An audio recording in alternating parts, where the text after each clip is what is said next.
If you love a British Indian restaurant style chicken madras, you've come to the right place. We've got a fantastic recipe coming right up.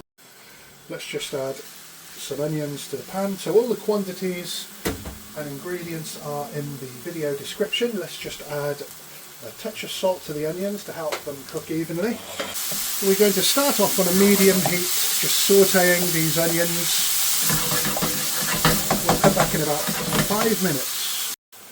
Once the onions have become translucent or softened, it's time to add enough chicken for 4 portions. So we're just going to seal the chicken, give it a good stir. After about 5 to 7 minutes, the chicken has just sealed, so it's cooked around the edges. It still needs cooking.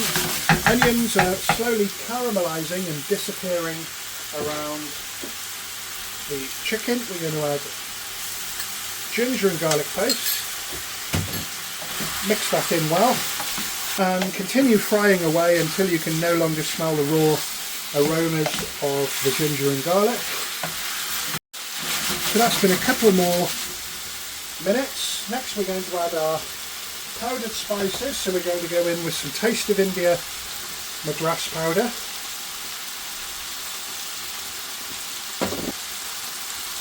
some garam masala. Some people have said, oh, you need to put that in right at the end.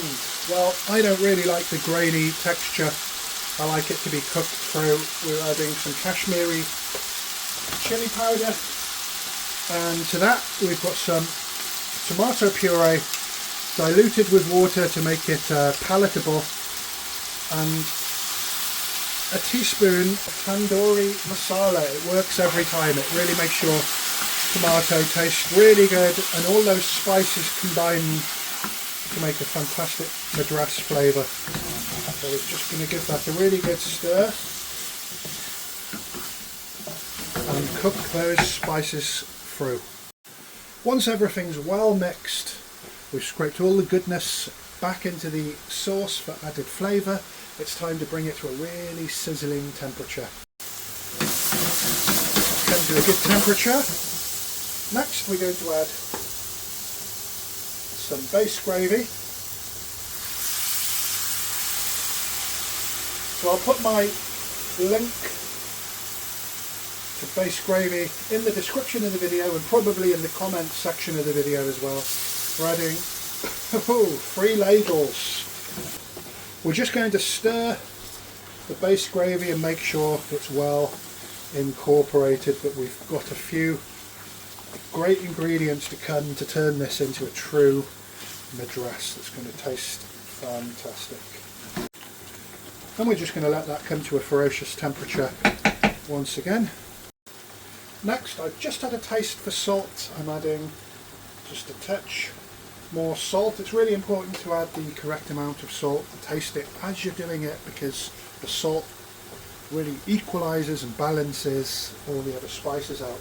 Without the salt, it can taste earthy and raw. So that's all looking pretty good. Next, I've got some yogurt mixed with a little bit of coconut milk here. Just going to add, like I said, all the ingredients are in the quantity of the video. So because I'm using the remaining yogurt for another dish, just stir it in a small area. Usually I add a little bit of sauce to the yogurt, temper the yogurt before adding it back, but if we do it like this, you can make sure everything's nice and creamy and it's not going to split or curdle before we mix it in with the rest of the curry. So you can see it's really nice and smooth. So it looks very light to begin with, but as it cooks it darkens again, and that's how you know the nice sharp taste of the yogurt has been cooked through. So as that's boiling away, I've got some tamarind paste, nice authentic South Indian tanginess. We're adding a generous tablespoon of that, and that's in replacement really of lemon juice. We're using a more authentic taste to get that nice tanginess. I'm just going to cut one of the pieces of chicken in half, and you can see it's cooked Let's get a zoom on in there. It's cooked right through. So the way we're going to garnish this dish as well, I fried off some whole red chillies, some curry leaves and some mustard seed, and we're going to use that as a beautiful garnish to decorate the finished dish. Let's just let that come to a boil once again and we're ready to serve.